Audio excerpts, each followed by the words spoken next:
Hello everyone, and welcome. I'm excited to kick off our presentation today. Our first slide introduces the topic, Algebraic Expressions and Identities.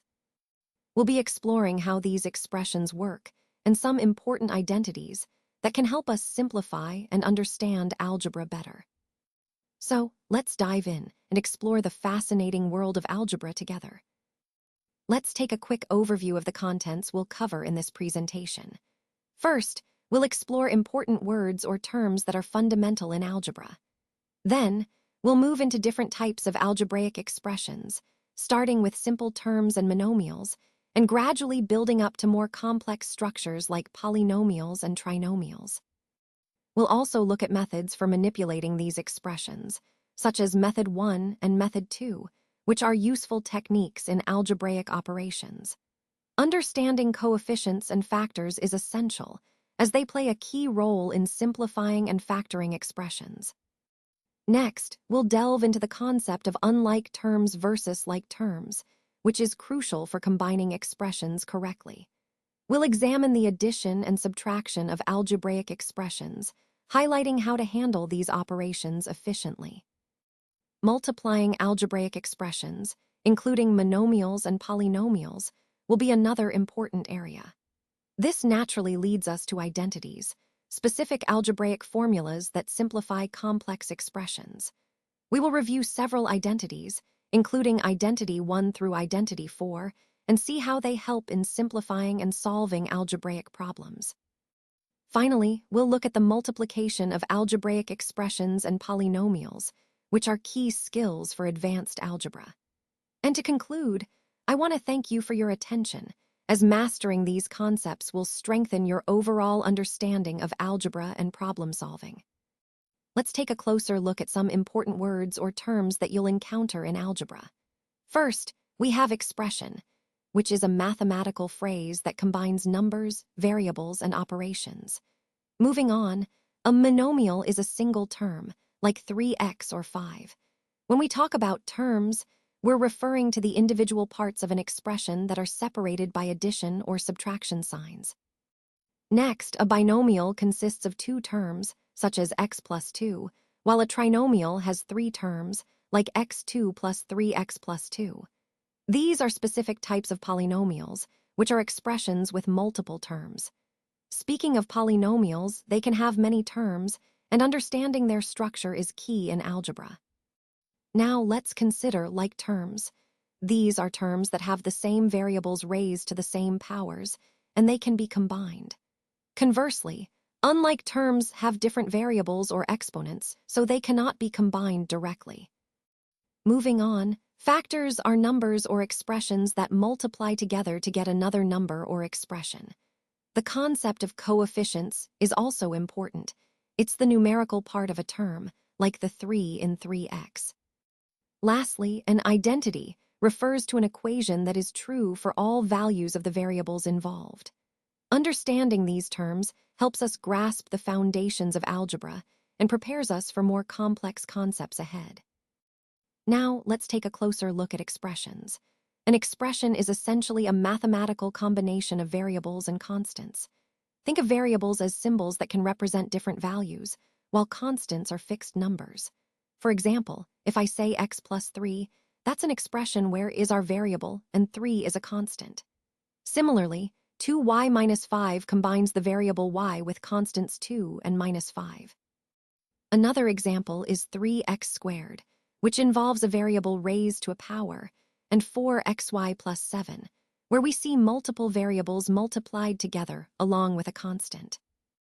To break it down, in the expression 2y minus 5, y is our variable because it can change, while 2 and minus 5 are constants because they stay the same. Understanding how variables and constants come together helps us see how expressions are built and how they can be used to represent real-world situations. This concept ties into our overall theme of understanding algebraic structures, and recognizing these components is crucial as we move forward with solving equations and analyzing functions. Let's take a closer look at terms. Terms are basically the building blocks we use to form expressions. Think of them as the pieces that, when combined, create more complex algebraic statements. For example, if you see 5ob plus 90, we can write it as the sum of two separate terms, 5ob and 90.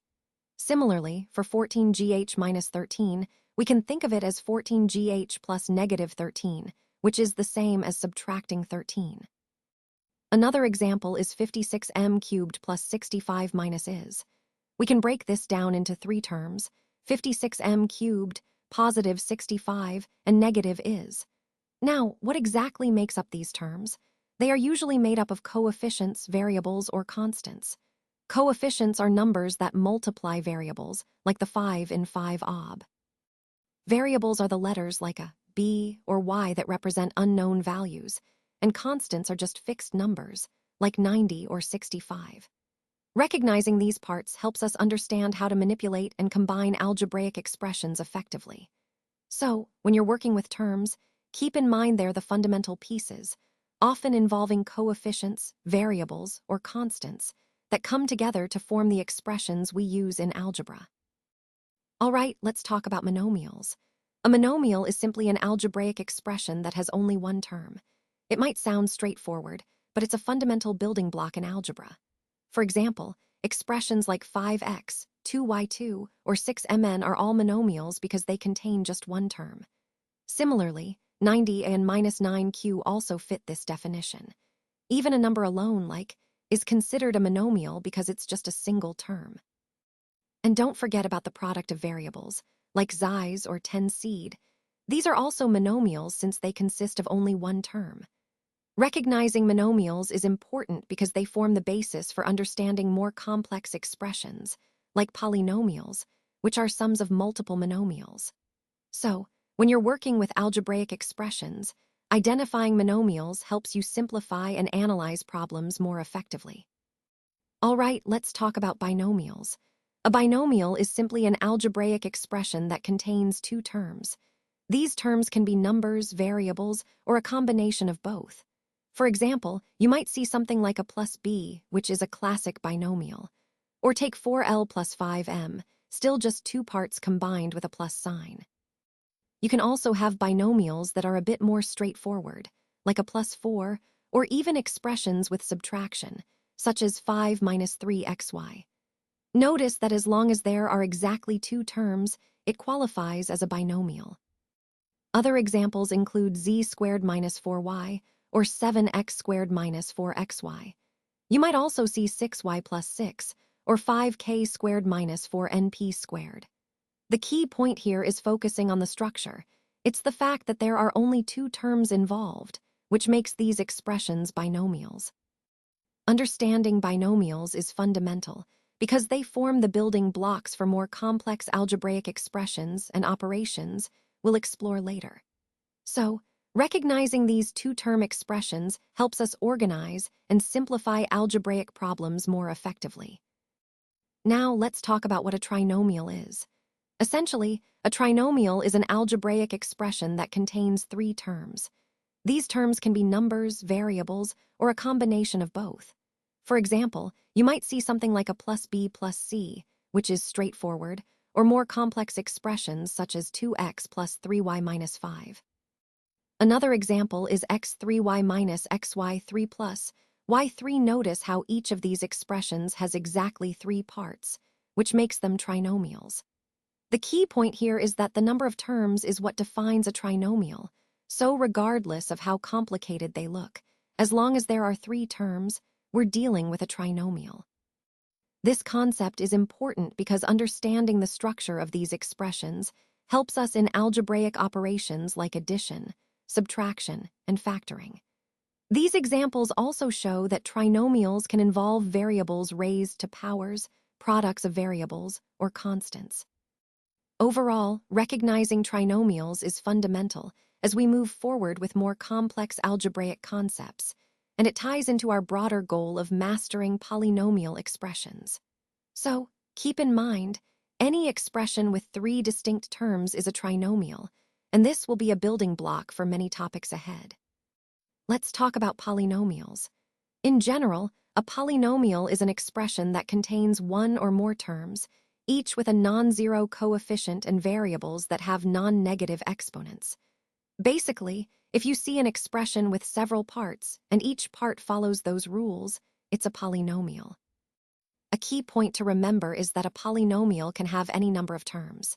It could be just one term, like a simple monomial, or many terms, 2, 3, or even more. For example, you might see something like a plus b plus c plus d, which is a sum of several variables, or a term like 3xy, where the variables are multiplied together with a coefficient of 3. You could also see something like 7x's minus 10, which combines a more complex term with a constant, and even a sum like 2x plus 3y plus 7z, where each term involves a different variable and coefficients. These examples illustrate the variety of forms polynomials can take. Recognizing these key features helps us understand how polynomials are structured and how they fit into the broader study of algebra. This understanding will be fundamental as we explore more complex algebraic expressions later on. All right, let's talk about like terms. Like terms are terms that are built from the same variables. That means they have to have the same variables in the same places for us to call them like terms. But there's more to it. The powers of those variables also need to match. So if one term has x squared, the other must have x squared too. Now, an important point is that the coefficients, which are the numbers in front, can be different. They don't have to be the same for the terms to be like terms. For example, 7xy and 8xy are like terms because they have the same variables, and the powers of those variables are the same. Similarly, 5x2 and 7x2 are like terms because they both have x squared. And even 6x's and z's are like terms because they both contain x, y, and z, with the same powers, which in this case are just 1. Understanding like terms is key because when we're simplifying algebraic expressions, grouping and combining these like terms makes the process much easier. It's a fundamental concept that helps us work more efficiently with algebraic expressions throughout the whole presentation. Now let's talk about unlike terms. These are terms that do not have the same variable content. In other words, the variables or the parts attached to the variables are different. When we look at unlike terms, the powers and the coefficients of the variables may or may not be the same, but the key point is that the variable parts are different. For example, take 7k2 and 11g here. One has a k squared, and the other has a g, so these are unlike terms. Similarly, 63x's 3 and klm are unlike because their variables are different. And finally, op and are unlike because they don't share the same variable parts at all. Understanding unlike terms is important because, in algebra, we can only combine like terms. Recognizing the difference helps us know when to add, subtract, or keep terms separate. This concept ties back to our overall goal of simplifying expressions and solving equations efficiently. Let's take a closer look at the table. On the left, we have different terms, and on the right, their corresponding coefficient and variable parts.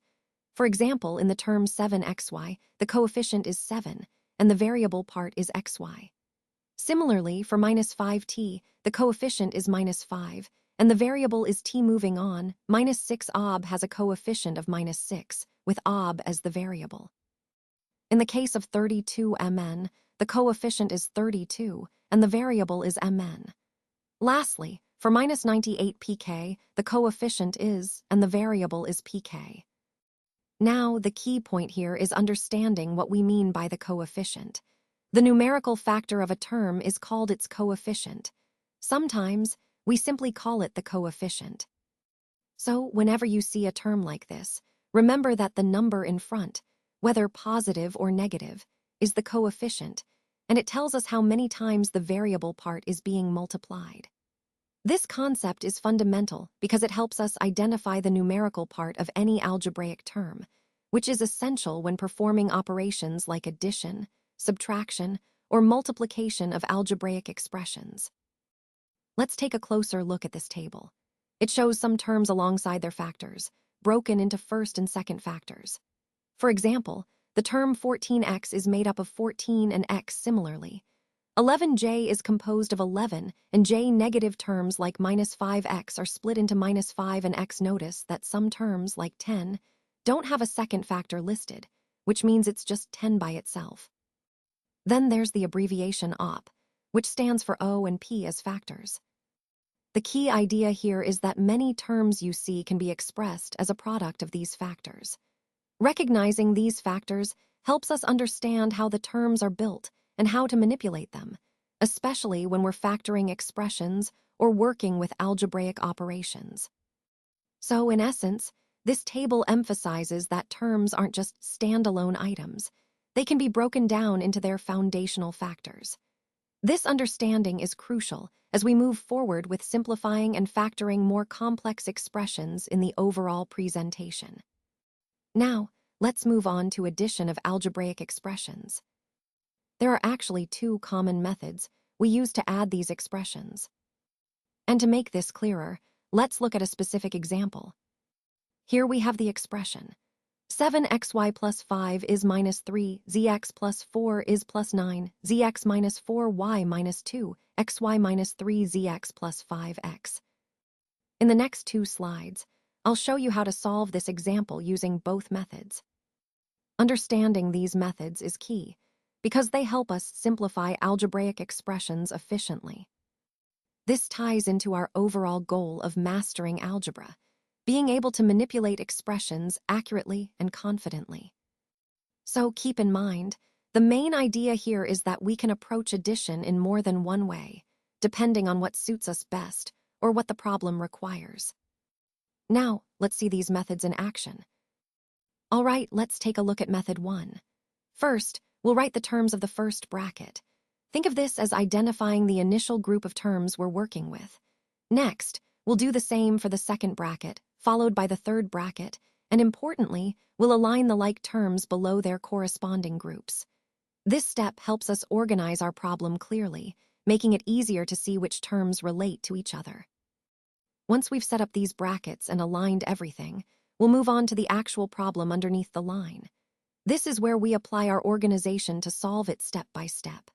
Remember, the key here is to carefully write out each term and keep everything neatly aligned, so nothing gets mixed up during the calculations.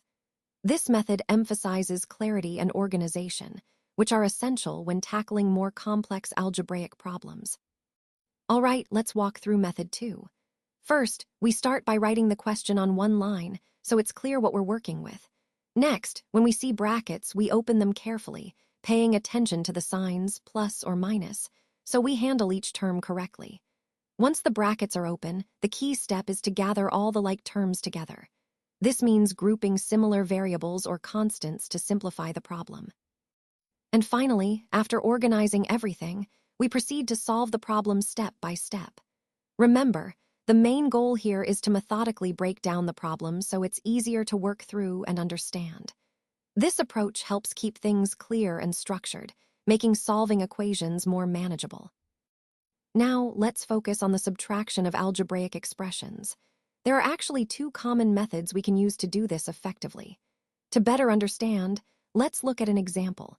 We have this expression, 12 a minus 9 ob plus 5b minus 3, and then we subtract the entire expression inside the parentheses, 4 a minus 7 ob plus 3b plus 12. Next, I'll show you how to solve this problem using both methods, which we'll explore in the next two slides. The key here is to understand that subtracting algebraic expressions involves distributing the minus sign across the second expression, and then combining like terms.